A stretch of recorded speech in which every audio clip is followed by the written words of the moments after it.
Assalamualaikum warahmatullahi wabarakatuh.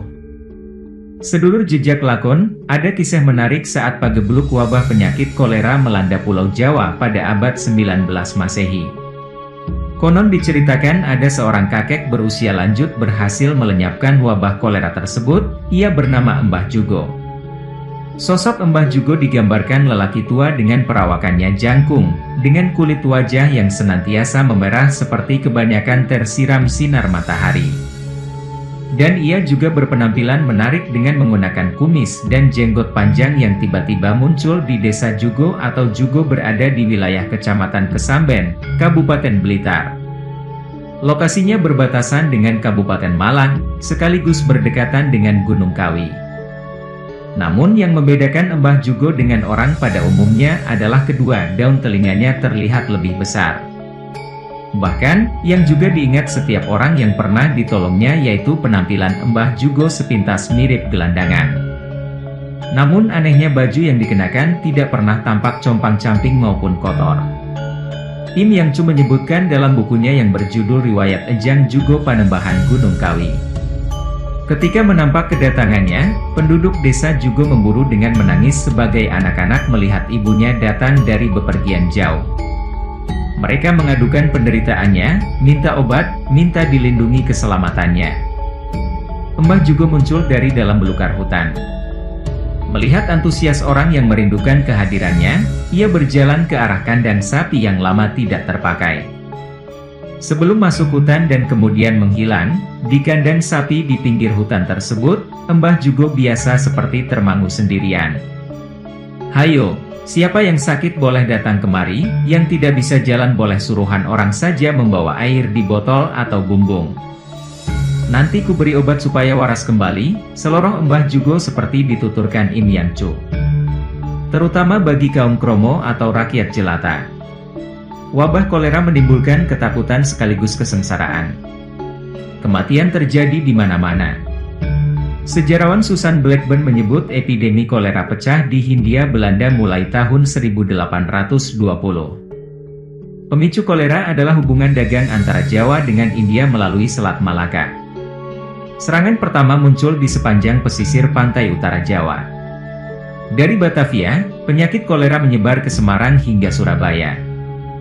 Orang Jawa menyebut pagebluk. Pagi mengeluh demam disertai muntah dan berak, sore sudah meninggal dunia. Begitu juga sore sakit, paginya meregang nyawa. Tercatat pada tahun 1910 sebanyak 60.000 penduduk Jawa dan Madura tewas akibat kolera. Di desa Jugo, Kabupaten Blitar. Begitu mendengar Mbah Jugo mengatakan cukup membawa air, warga sontak berduyun-duyun mencari tempat air.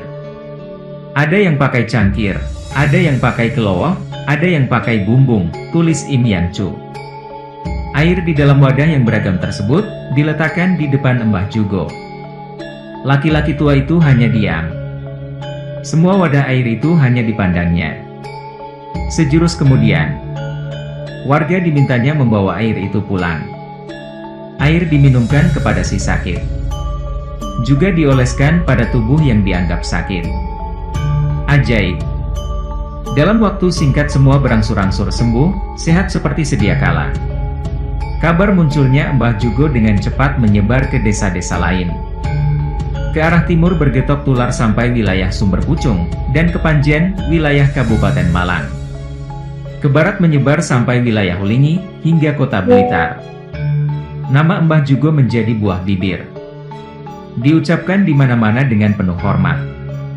Tidak lama wabah penyakit kolera yang meliputi seluruh daerah Blitar, Tulungagung, Kediri, Ulingi, Kepanjen, Malang dan desa-desa sepanjang pesisir Laut Selatan, telah terbasmi musnah. Rakyat telah negeri telah tentram kembali hidupnya, tulis Im Yang Chu. Popularitas nama Mbah Jugo sebagai tabib sakti sekaligus orang pintar yang gemar menolong sampai ke telinga Bupati Blitar Kanjeng Pangeran Warsokusumo. Di desa Jugo. Sebagai terima kasih dan hormatnya kepada Mbah Jugo, Bupati Blitar memberi hadiah sebidang tanah. Di atas tanah bebas pajak tersebut didirikan sebuah rumah yang dalam perjalanannya menjadi padepokan.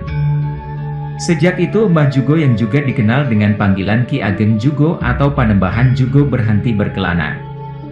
Ia menetap di desa Jugo. Mulai dari rakyat jelata hingga priai pejabat yang datang untuk mencari kesembuhan penyakit, mengalir tak putus-putus. Konon, dengan kehadiran Mbah Jugo, Gunung Kelut yang rutin meletus dan menimbulkan banyak korban jiwa, juga berhenti erupsi. Hingga pada tahun 1901. Gunung Kelut tiba-tiba kembali meletus, dan terulang lagi pada tahun 1919.